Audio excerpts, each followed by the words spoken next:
जिन महात्मा गांधी और पंडित जवाहरलाल नेहरू का विरोध करते भारतीय जनता पार्टी के नेता नहीं थकते, उन्हीं गांधी और नेहरू की प्रशंसा करके भाजपा की फायर ब्रांड नेता और मध्य प्रदेश की पूर्व मुख्यमंत्री उमा भारती ने पार्टी को संशय में डाल दिया है।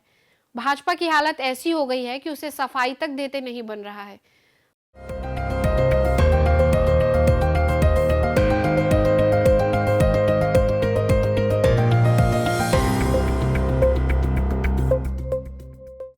खबरों की खबर में आपका स्वागत है। मैं हूं ममता मानकर। भारत की हर समस्या के लिए गांधी और नेहरू को जिम्मेवार ठहराकर अपनी राजनीति करने वाली भाजपा के नेताओं के लिए मध्य प्रदेश की पूर्व मुख्यमंत्री साध्वी उमा भारती ने मुश्किल खड़ी कर दी है। भाजपा हमेशा से नेहरू पर हमलावर रही है और गाहे बगाहे उसके कई नेता गांधी पर भी निशाना साधते रहे हैं। राजनीतिक मामलों के जानकार तो यहां तक कि कहते हैं कि नरेंद्र मोदी सरकार में खास पैटर्न देखने को मिलता है कि देश की किसी भी समस्या के लिए 70 साल पीछे चले जाओ और नेहरू को दोषी ठहरा दो।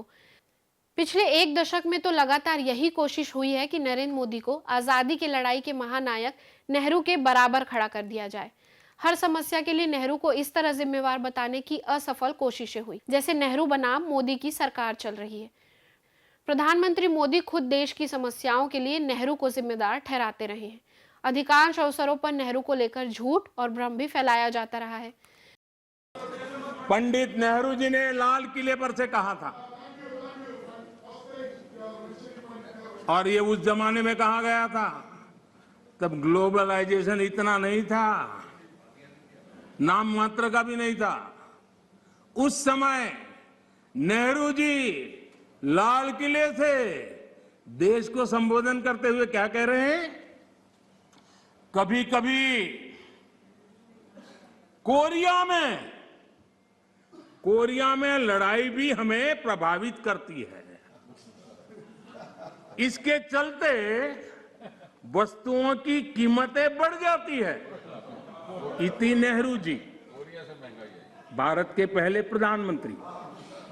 कभी कभी कोरिया में लड़ाई भी हमें प्रभावित करती है।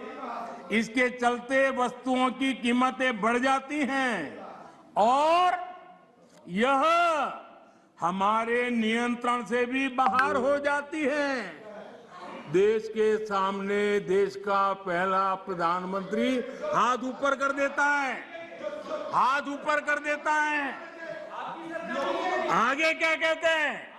देखो जी, आपके काम की बात है। आगे कहते हैं, पंडित नेहरू जी आगे कहते हैं,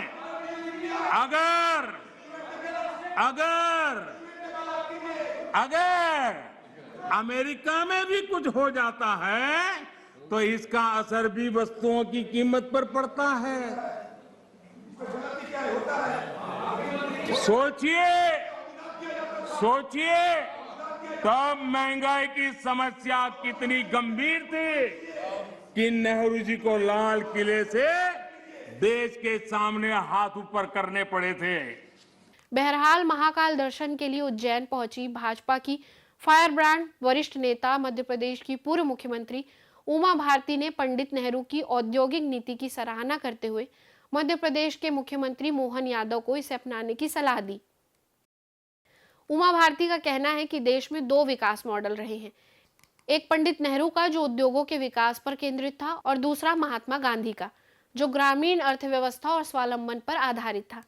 नए निवेशों में नेहरू के औद्योगिक अवधारणा को भी शामिल किया जाना चाहिए। यह बयान देते हुए उमा भारती को उम्मीद नहीं थी कि मीडिया उनके इस बयान को दिखाएगा भी। यही कारण है कि उन्होंने मीडिया पर शंका भी जाहिर की। पता नहीं आप दिखा पाओगे कि नहीं, लेकिन नहीं बड़ी बात, मतलब लंबी सी बात है।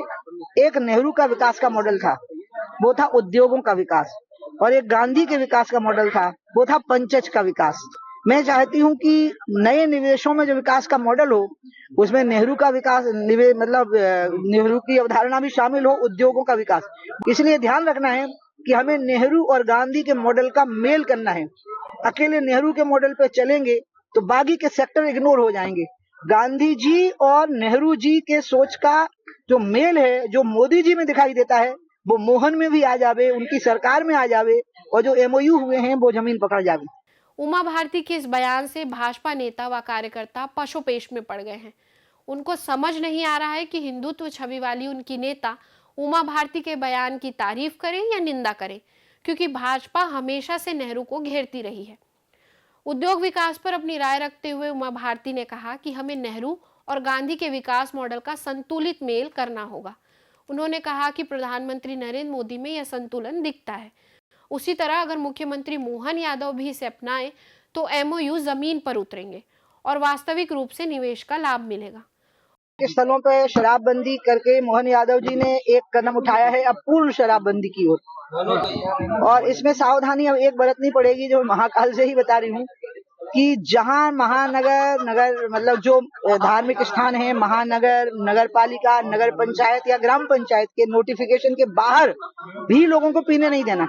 जीआईएस में जो एमओयू हुए हैं वो धरती पकड़ जाए, इसके लिए बहुत मेहनत पड़ेगी, और इसमें सभी अच्छे जो तेजी से काम करने वाले ब्यूरोक्रेट्स हैं वो जो नियम बनाएंगे उन नियमों के पालन की मॉनिटरिंग बहुत जरूरी है।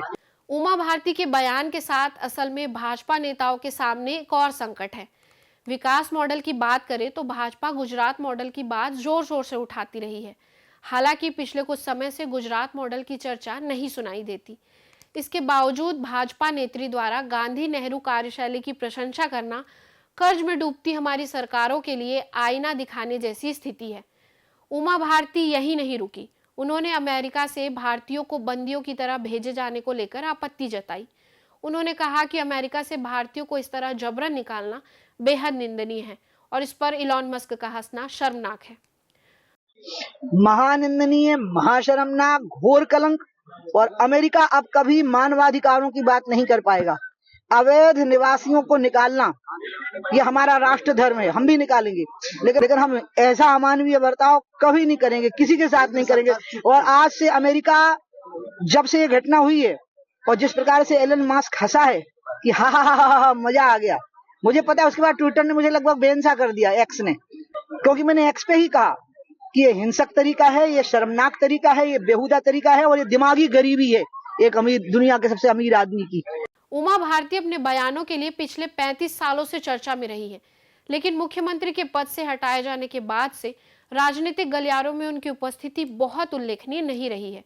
लेकिन कभी केंद्र और राज्य की राजनीति के केंद्र में रहने वाली उमा भारती के ताजा बयान की गूंज पार्टी के भीतर और बाहर सब तरफ सुनाई दे रही है। खबरों की खबर में फिर होगी बात। नमस्कार।